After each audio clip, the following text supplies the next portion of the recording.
there. My name is Mar Brettmann. I am the Executive Director for Businesses Ending Slavery and Trafficking, and I'm thrilled to have you with us today. Thank you so much for joining. BEST is an organization we were founded in order to raise awareness about human trafficking, specifically in the business community. So we do a lot of training, awareness raising, as well as we do consulting for businesses around how they can prevent trafficking within their operations. And we also have an employment program so that we can help businesses who want to be able to hire survivors of human trafficking.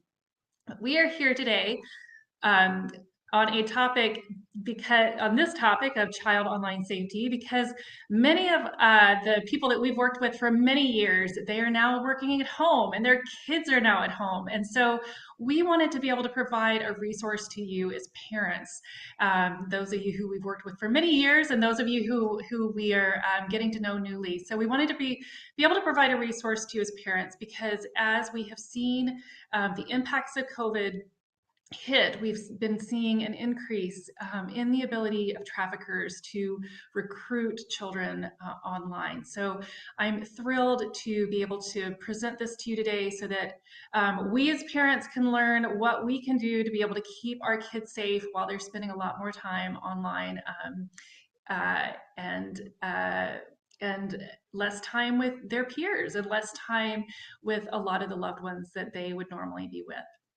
So I am excited to introduce to you a specialist in this field, Kyra Wooden. Kyra is the Youth Outreach Manager at ECPAT. She leads the Youth Against Child Trafficking program, and she educates middle and high school youth about the risks of child sexual exploitation. She encourages youth to become activists on the subject. And I will say that we benefit from folks like Kyra and her work, because we end up with lots of youth who want to be interns and volunteer in our programs once they learn about the harms of child sex trafficking. She focuses on youth health equity, and she's previously worked at nonprofits providing comprehensive sexual health education to at-risk populations like LGBTQ, runaway and homeless, and undocumented youth. She also has a passion for research and applying data analytics to inform health reform. So Kyra got her BA in psychology and statistics and a master's in public health. And Kyra, we are just thrilled to have you here with us today. So I will just have you tell us a little bit about your position at ECPAT and a little bit about the work that you all do there. Awesome. So thank you so much for having me today. I'm going to share my screen right now just to have a little bit of accompaniment to what I am describing. So as you mentioned, we run the Youth Against Child Trafficking program at ECPAT USA, or it's called YACT. And so at ECPAT USA, like many anti-trafficking organizations, we want we want to protect every child's basic right to grow up free from the threat of sexual violence. And so that's why we came up with the youth program. So we want to prevent trafficking before it happens in the first place, because that is sort of the best way to prevent and stop the harm from even occurring. And so we do facilitated workshops and guided conversations throughout New York City up to children, high school and middle-aged children, about what is child sexual exploitation, what it looks like in their communities, what are the indicators, the luring tactics of traffickers, and what they can do to protect themselves. We have an interactive skills-based curriculum that utilizes a trauma-informed approach to teaching. And it's a 3-pronged workshop series in which we talk about child trafficking, healthy relationships, and healthy online identities. Great.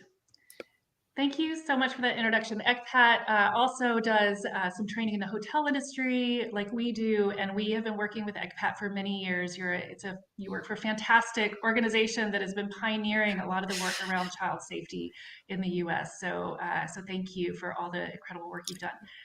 Let's jump into the meat of our topic today. So Kyra, can you give us a basic introduction to what child sex trafficking is for our audience? Yeah, of course. So child sex trafficking, I think there are a lot of pervasive myths out there. So most simply, when we think of human trafficking, it's the illegal practice of exploiting human beings for use as commodities. So that sex trafficking is using human beings for sexual and commercial acts. Sex trafficking, most simply, is when a person who's under the age of 18 and is considered a minor is induced to perform a commercial sex act, or just simply performs a commercial sex act, meaning that they trade an act, a commercial sex act, for any item of value. So that means money, food, clothes, shelter, and this is traded for any sexual service.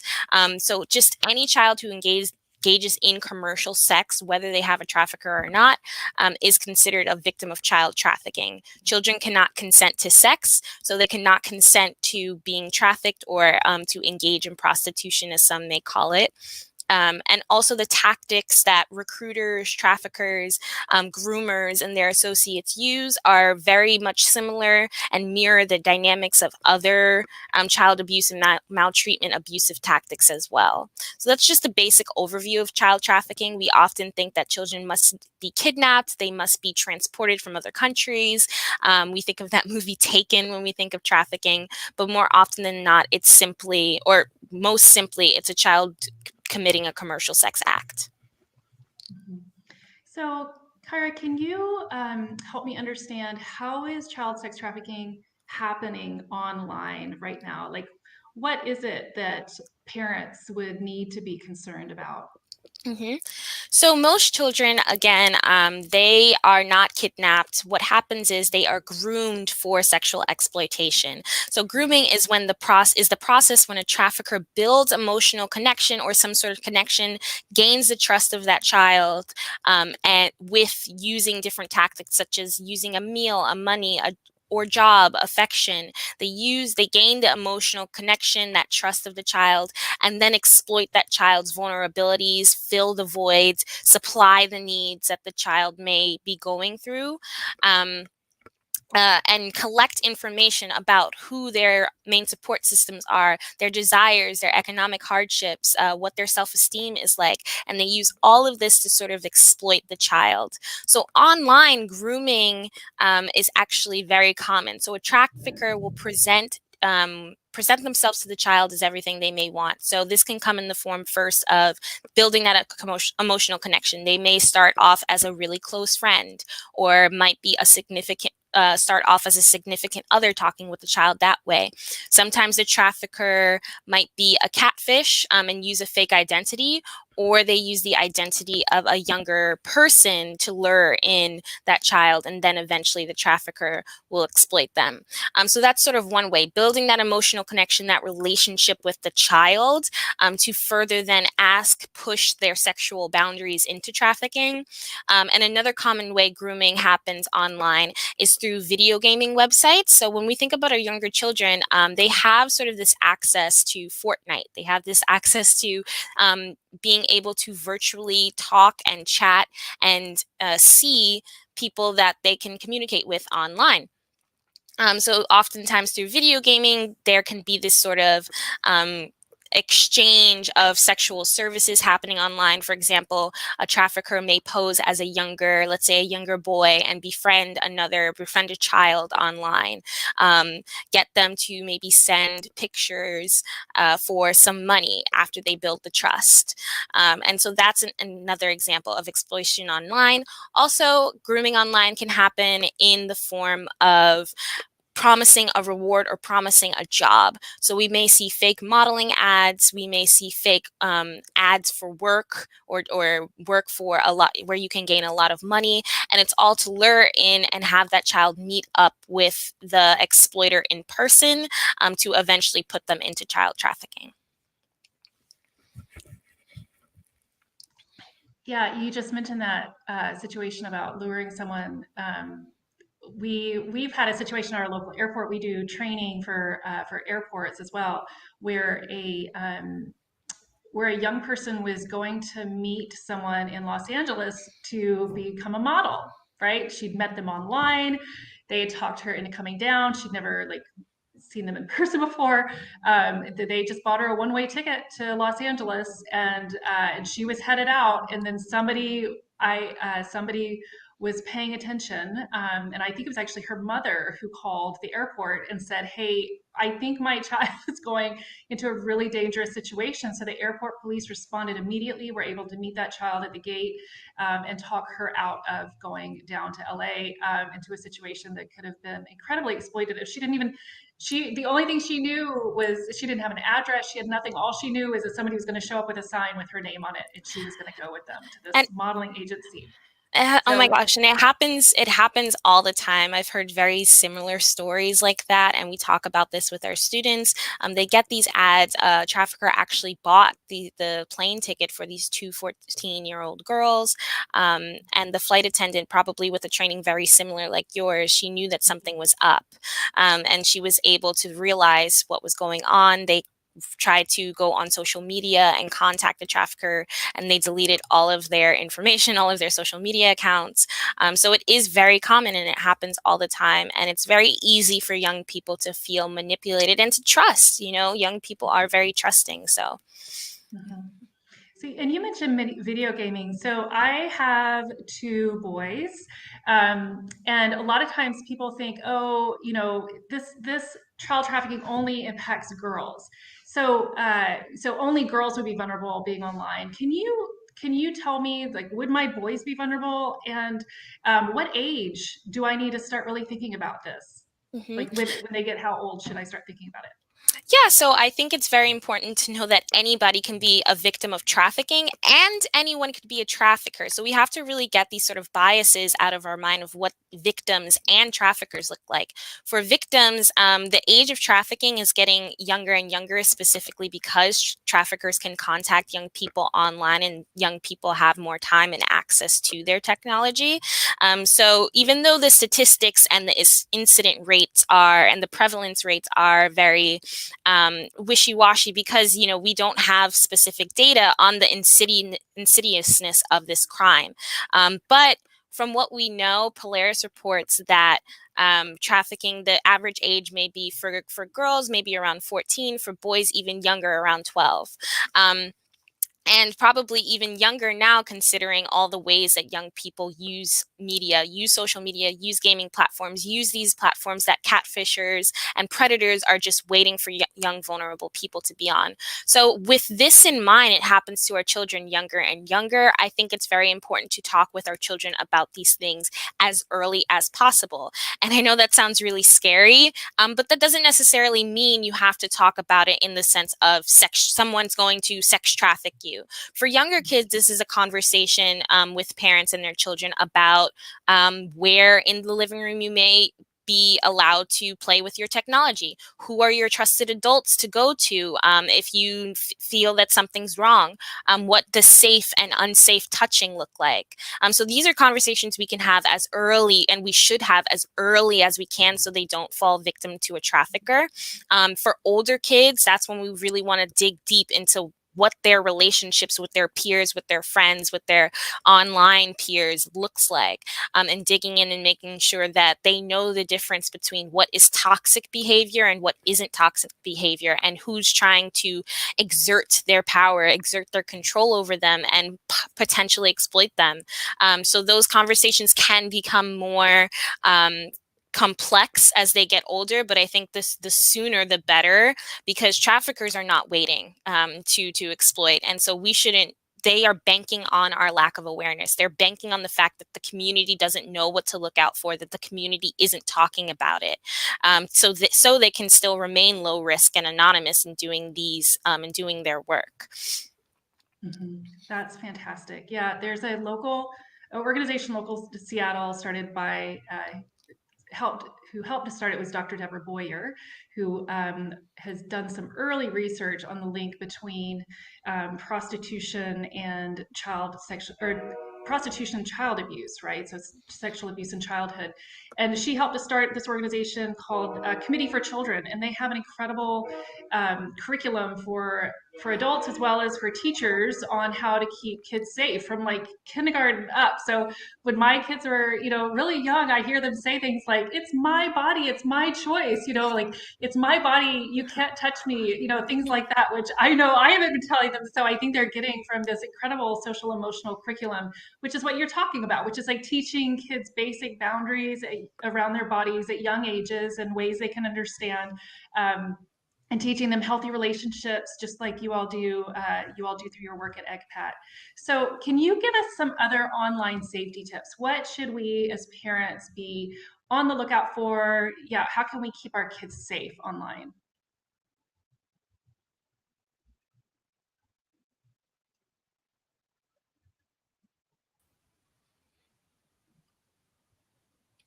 Um, oh, Mark, can you hear me? Mhm. Okay, you were out for a second. Okay, I was just asking in case you missed what I asked. I asked, Yes. can you give me some online safety tips? How can we keep our kids safe online? Okay, that's awesome. So I'll actually just share my screen again. Can you actually see? Okay. Sure can. Okay, so the first thing I'll briefly mention is our Youth Against Trafficking Instagram. So we really specialize in first being in contact with the youths because they are the ones who can protect each other and can look out for each other. And also just this information when they are sharing what to look out for and looking out for the warning signs, it's more potent coming from each other. So we do have our Youth Against Trafficking Instagram page where we post the tips, resources, and different ways that young people can keep themselves safe. So for example, making sure that they don't post specific photos online, keep their identifying information to themselves, making sure that they know who their friend requests are, and things like that. The second thing I would like to share, and this is specifically for parents, we have our new campaign. It's called the Reddit Set It campaign. And again, since children are spending more time ever on the internet, we have to protect them from online sexual exploitation. And so we created these guides. It's on our website, ecpatusa.org/online safety tips for teachers and parents to understand what privacy settings are and how you can actually, and we go through actually for many different social media and gaming sites, how you can actually check these privacy settings. And this campaign is specifically about making sure that parents know that they have a responsibility to understand e-technology. So this specifically means, I would say, first, privacy settings, understanding what is public and what is private on your child's social media platforms, their gaming platforms, and knowing that this should be restricted to their known friends. This also goes into limiting identifying information, making sure that your children keep things such as full birthday, their school, their address, their phone number, keeping their information off of social media. That's a way that young people are in control of the ways that predators find them. And so predators are looking for easy targets. They're looking for young people who have public profiles, who are posting all and their every mistake online. So when they're upset, they're posting online. Predators are looking for this and saying, oh, that's a vulnerable child that I would be an easy target to make a relationship with. So keeping that information, private, personal, intimate relationship offline. I think another safety tip for parents is making sure that they set rules about social media and not just setting rules, talking about why these rules are in place, why they are important, and how this helps their child from predators and other people trying to affect their online identity. So using social media in common areas of the house or using it specific times of day or with specific people, making sure that they're not accepting new or odd friend requests from people that they don't know is a huge one. And being able to block and monitor sites as well. We talk about in our guides the different ways that you can block and monitor different sites using different apps. And it's really important to not necessarily restrain your child, but there are certain sites that have sexually explicit content, especially for younger people, and you want to filter that out.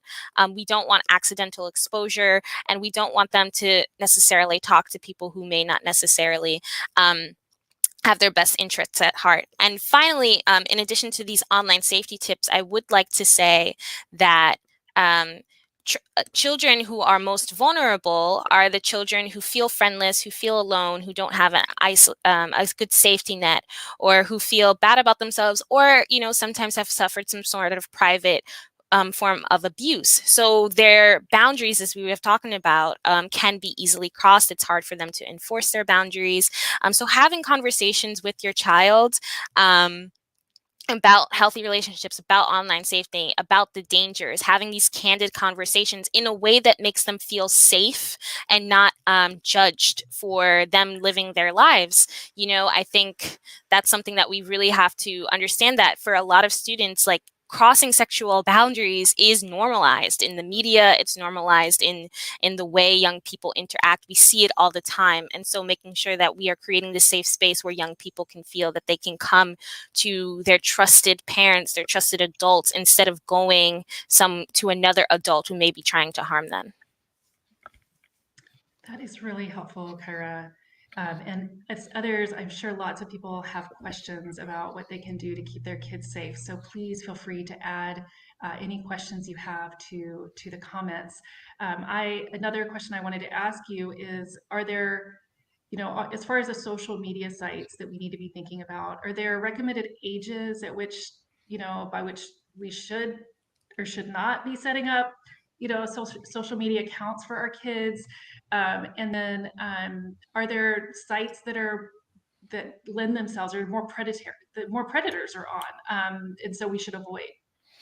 Yeah, I think the biggest, so it really depends on each child as far as who and how you have social media. I think a bigger conversation as far as because if young people really want social media, they want to use these sites because all of their friends are using their sites. So I think also the use of social media sites really depends as the child age. For example, a good tip that we have for maybe younger children who want to engage on social media, making sure they don't post photos of themselves. They can post photos of their favorite cartoons or, things that they're interested in, but avoiding using their own personal photos. And maybe that rule changes as a child gets older. So the age is really hard to say. Social media is a tool, and it can be used to hurt people, but it can also be a fun way, social media isn't always evil. It can be a fun way to stay connected with your friends, a fun way to even build your self-esteem, a fun way to relax from the pressures of the world. So it's just all about parents monitoring how and why the child is using social media. Mhm. And that's really helpful. Can you talk about the impact of COVID on kids? Like, I think about one of my sons is in preschool, but the other one is at home all day and really isolated, right? Like, you described a little while ago, you described sort of, the people who are vulnerable tend to be kind of the kids who are more loners or feel on the outside. And he's actually a super social kid with lots of friends. He just can't hang out with them right now, right? And so that's what I think of, like, one impact of COVID. Can you talk about other impacts that you're seeing as you do this work, what are the other impacts on online child safety? Yeah, I definitely feel that now is a time, even if you have a really social child, they can feel so unhappy or just really just kind of like weighing on the fact that life isn't normal and life isn't normal for anybody right now. And so making sure that they're using social media in a healthy way, and trying to push as much as we can, just the idea that we need to make sure that our children's mental health is still at the forefront of our minds. So whatever practices that might look like for your family, just to make sure that your child's mental health is as stable as it can possibly be, is a really good barrier to being vulnerable to trafficking in and of itself. But thinking about sort of what coronavirus has done, though we can't necessarily say, it's too soon to say what coronavirus has specifically done to increase vulnerabilities to trafficking. When we look at the pattern of disease outbreaks in the past, lots of research has shown that disease outbreak creates more risk and intensifies the vulnerabilities that are already in place. So if families have loss of income, that isolation, disruption from normal routines, being stigmatized if you are part of, or if you are infected. So we don't necessarily know sex trafficking business is going up during COVID, but statistically speaking, and looking back at past outbreaks, since vulnerabilities increase, the push and pull factors in and the demand for trafficking often increases as well. There's also, because we are now in this time of isolation, there are also alarming numbers of more adult sexual content being created and being more accessible for different groups. And often this adult content from pornography websites often include children, and often include images of sexually abused children as well. So we know the content and the access to content is increasing during coronavirus. So really making sure that even though children may need that more time and access to their technology, considering remote learning and other things like that, and staying connected with their friends, we have to be careful that this is a time when traffickers thrive, during times when vulnerabilities like this are increased. Right. And I'll say what we're hearing on the ground, which you're completely right. There's no the research isn't finished yet, but what we're hearing on the ground here in King County is that we're seeing more people working on the track, which is here. It's up on Aurora or in South on South Pack Highway, and they're younger, according to the service providers that we're talking to. So we're seeing more kids being prostituted out on the streets. And it's more outdoors, which is unusual, but I suspect that a lot of the recruiting is actually taking place online. Other thing but the police said is that they saw sort of a drop in demand when in March and April, and then they've seen an increase according to what they're sort of seeing here in Seattle area, seeing an increase since then, and it's back at either pre-COVID levels as far as people who are engaging in buying these young people and buying people who are in the sex trade. So it's either pre-COVID levels or it's higher. So some police I've talked to say they actually think it may be higher. But again, that's all anecdotal. So it's definitely a concern. We're also actually hearing concern from DCYF, which is our local department that serves children and youth. We're hearing that they suspect that there's more familial trafficking, being families who are desperate or who need money, being trafficking their own children for money. So we're seeing some of that as well that we're hearing about anecdotally. And I see a question from one of our listeners. So she asked, could I ask what you suggest if a child in your care has been exposed, how to manage this if they have already begun the journey of being groomed when we discover it? That is a tough situation. We get that question quite a bit. Kyra, this is your specialty. What would you recommend to this question? Yeah, it's always really tough when you come in contact with a victim of trafficking. And I think specifically with children, especially children who have experienced trauma, they are often, they often can feel very, very guilty about it. They often feel like they brought it upon themselves, that they are a bad kid or they did this, and often feel guilty for telling someone or disclosing that they are being trafficked. Again, there are such things as familial trafficking. There are things where they have built an emotional connection with the trafficker, so that they often can feel betrayal when they reach out to someone for help. So I think that's something that we really need to make sure that we make children feel as if they are not at fault, and it's okay that they told, and giving as many support systems as we possibly can. And it's a really hard situation to deal with. And I would also note that when dealing with victims of trafficking, we actually talked to our Survivors Council here at the board at ECPAT USA. We have a board of survivors. They say they all have mentioned that no one took the time to make them feel like they were human. They immediately looked at them as a victim and subscribe whatever that meant to them. Like, we have to get you to this service, or you are unclean, or maybe law enforcement may have thought little of them. And all of our survivors on our Survivors Council said, even as when they were formerly trafficked as children, no one looked at them as human anymore.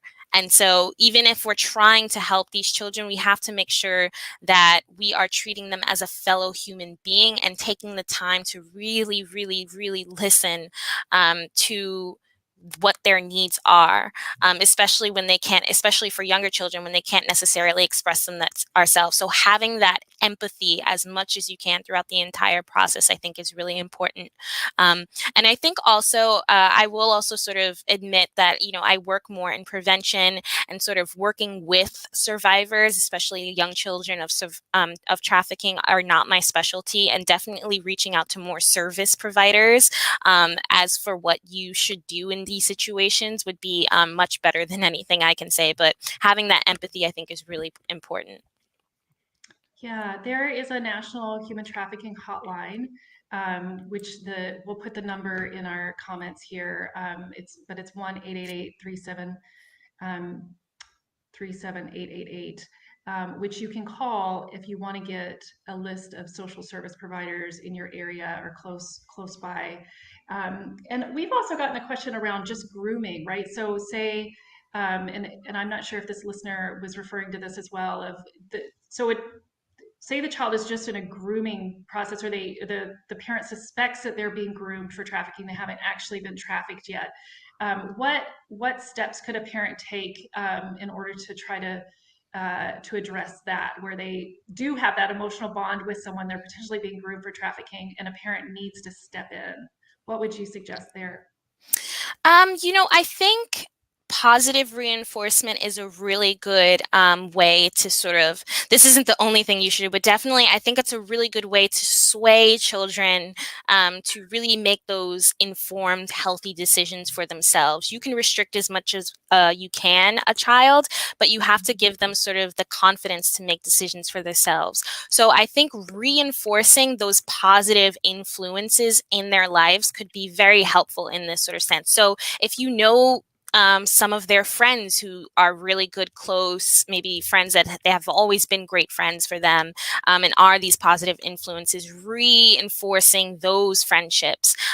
If you know that your children have specific hobbies, specific interests that are really good and keep them really happy, things that they're really interested in, reinforce those extracurricular activities or those activities, reinforcing sort of the positive emotional and psychological benefits and things that contribute to their healthy development, I think, is a strong way to get children to recognize when things aren't right for them, and and it gets them to trust their gut more when they have that confidence built in.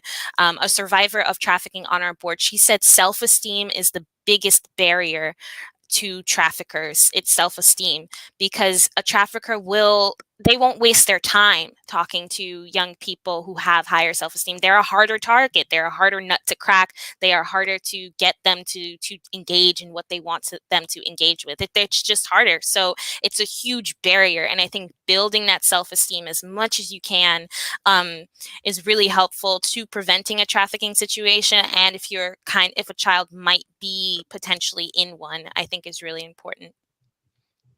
That is great advice, really good advice. So I heard your public health, I heard your public health education and experience coming through on that one for sure.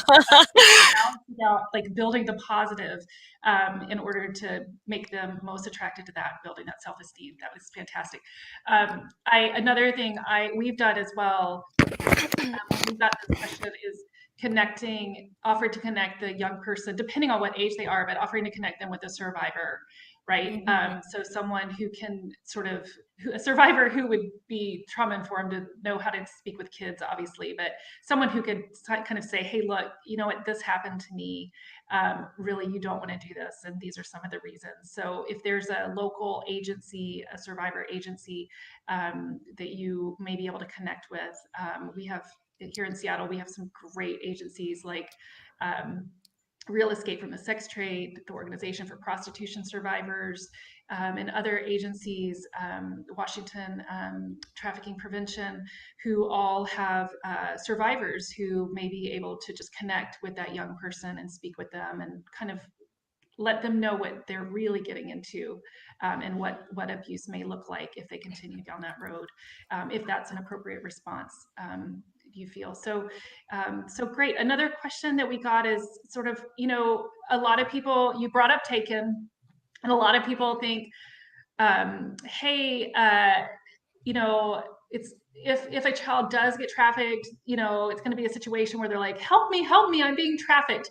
Can you help me understand why that it actually really doesn't work that way? Why is it that kids won't come forward and say, I'm in an abusive situation, I need help? Why is it so hard for kids to come forward? Well, I try to describe this to my young people too, because often children, even as we're going through child trafficking with children, they just think that they should have known what they were getting into.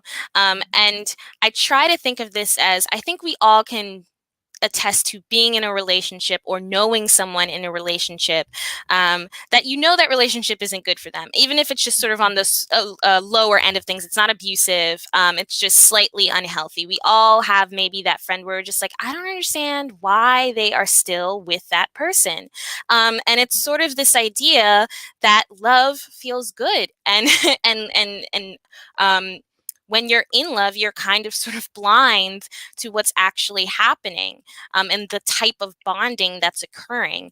And traffickers have attested, we see in court documents, there's traffickers who say, if I get them to love me, it's easier to make them do what I want them to do.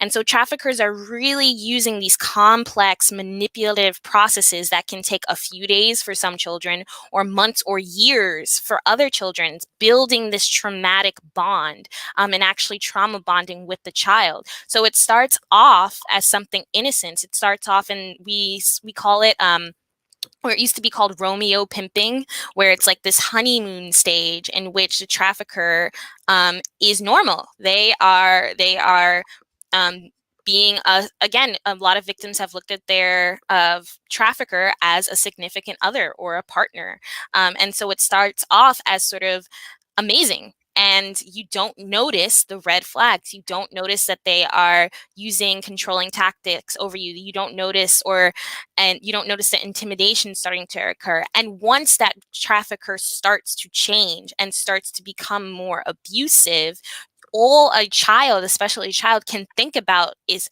getting that person to be the person they once were.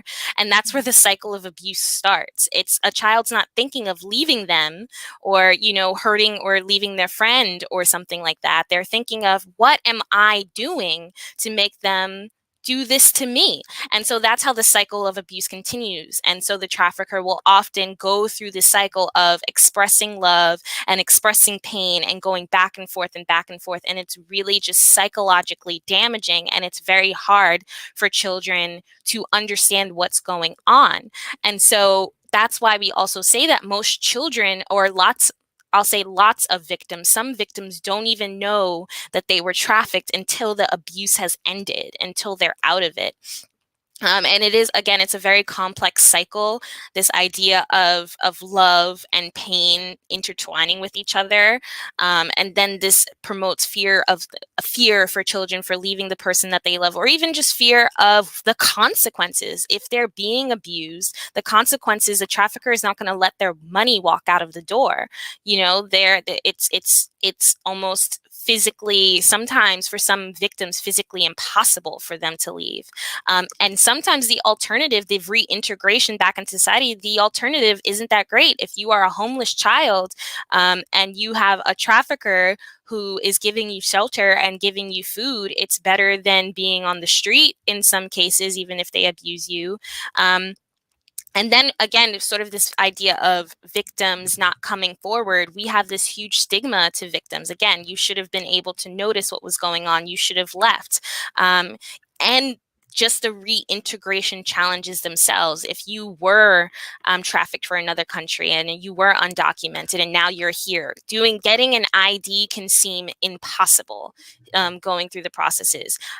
If you have work all night being trafficked and now you were able to exit this lifestyle, doing something as having a minimum wage job in the daytime can feel impossible some days. Just reintegrating in itself is just can be very, very hard. So I think these are all barriers for not only leaving but and exiting this situation, but also getting that help and support. Because also traditionally we often have not looked at these victims as victims. It's only now in the most recent years that law enforcement has now trained to understand that trafficking happens against children. They have trained only now have we not recognized that there are child prostitutes.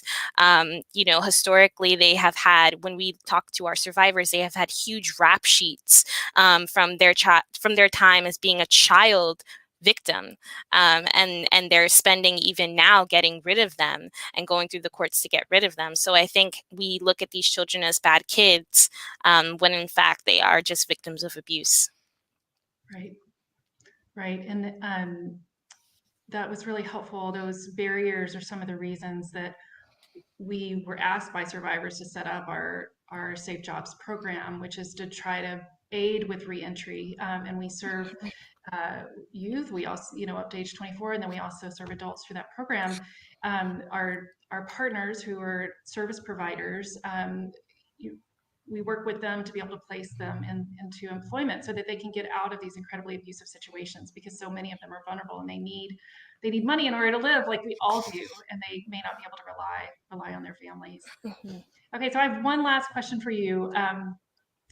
Sugaring. This is something. I live in a great, safe community. I'm very, very privileged to live in.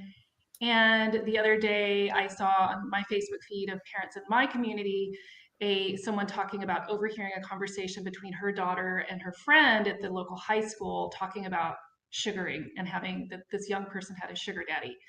Can you help me understand what that is and why parents, like what parents can do about it, and why we may need to be a little concerned about sugaring? Yeah, so sugaring or sugar dating, it's a dating process where a person receives money, gifts, support, or any other financial or material benefit in exchange for a dating relationship. And honestly, if you hear that definition, it's actually almost identical to the definition of trafficking if you just replace a person with a child. And it's very easy to get on these social media sites, just as it is to get on any other social media site, and for children to engage in this. It is very attractive because, again, it's sort of normalized in the media where we have these sort of rigid gender roles that there is a man who takes care of you. I actually do in our healthy relationships workshop, we have this sort of scenario with children, and we talk about the fact that a girl has a partner who is 10 years older, and he has a job, a money, a place she can stay where they can be alone together. Do we think this is healthy or unhealthy? And it's actually alarming. In lots of schools, majority of students believe it's healthy. And then when you kind of prompt them, they're being innocent. They're like, that's what a man is supposed to do. He's supposed to take care of you. He's supposed to do those things for you. And so I don't see the problem here. And so we go through the dynamics of why this can be very abusive, because the power is tipped in one person's favor. The power to exploit you, the power of age, the power of money, the power of financial security, the power sometimes, not in all cases, but the power of gender and being a male, depending on the situation. All of this creates that and sets it up therefore, if they would like to control you, they can, because they have the influence to do so. And it's a really, really tough sort of conversation, a tough situation to navigate as a parent, what to do. And again, I guess the only thing I can sort of offer is, we really want to prevent this before it happens, because it's so hard to sort of disrupt bonding with toxic partners or toxic friends once it has started. It is very hard to disrupt those bonds. So reinforcing the idea of age-appropriate behavior and the fun and the joy in being a kid and doing these behaviors that are appropriate and not having this rush to grow up is really important, and I think is really helpful. Just sort of highlighting the benefits of being who they are and interacting with the friendships and the people that they have.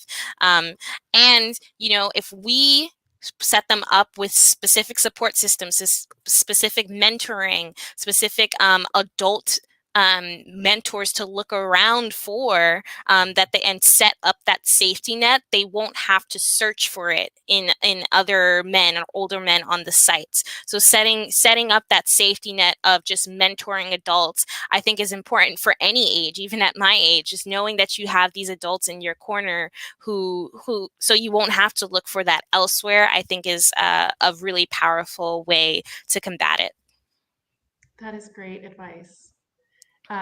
So Kyra, you have some courses that you offer online through ECPAT directly to kids. Would you mind talking about the courses that you offer and how parents who are watching this might be able to access those courses? Yeah, so I can put in the chat my email as we're talking if you would like to set up any of these courses. Hold on, or I'll send it to our private chat, and I think Brooke can put it on the Yep, air. yep, she will. But it's kwooden at ecpatusa.org. And so we offer 3 workshops, a 3-workshop series model for children. First, we talk about child sex trafficking, what it looks like, what are the warning signs, what you can look for in your schools, what that might look like. Just as a PSA for like both young people and parents, any sort of sudden changes, changes in appearance, changes in sums of money, changes in their friend group, changes in their hours of not being in and out of the house, that's a big telltale sign of trafficking, especially trafficking compared to other forms of abuse, because they have so many overlapping indicators. Those very sudden changes out of nowhere, that can be more of a signal of trafficking. But we talk about this with young people and the ways that they can stand up for this issue in their community and how they can be the ones to take charge, how they can adjust their language, how they can volunteer, how they can stop this issue in their own communities. We also talk about healthy relationships, so very similar about what we were talking about here, but sort of what it looks like to create those boundaries, what it looks like to give consent, and what consent looks like and feels like, and the components of a healthy and unhealthy relationship. And I think that's really important because young people don't know. We think that love is crazy, especially looking at TV. We think that love is crazy and is supposed to have these wild ups and these extreme downs, and it's not that. And so once you kind of tell children what it is, they're like, oh, I understand a little bit more. And then finally, we also do online safety. Though parents need to be responsible for e-technology, children are more comfortable with it. They're the ones engaging online and making sure they know how that if you put something online, it is really hard and sometimes impossible to erase, and it affects your identity and it affects how predators look at you and who they want to target. So we really talk about the do's and don'ts and posting online and how you can still limit your identifying information online and still have a good time online and still be safe and engage with your friends and do what you'd like. So yeah, I highly recommend, if you are interested in any of these courses, shoot me an email and we can set something up. Fantastic. Well, thank you so much for all of this incredible information, all these tips. I, as a parent, know I have learned things that I'm going to walk away with Thank today you. thinking about, especially around how we create systems of healthy relationships for our kids so they have other folks to reach out to and really emphasize those healthy relationships so they don't fall into unhealthy relationships. So, well, thank you so much, Kyra. I also want to extend thanks to Brooke Wilson, who is behind the scenes running this whole program and got it all set up. We would love to have further conversation with anyone who is watching today. Kyra is also available. You see her email address if you want to reach out for any of those incredible courses to have your kids learn directly about how to keep themselves safe online. So thank you so much for being here today, and everybody stay safe out there. Take care. Thank you. Bye-bye.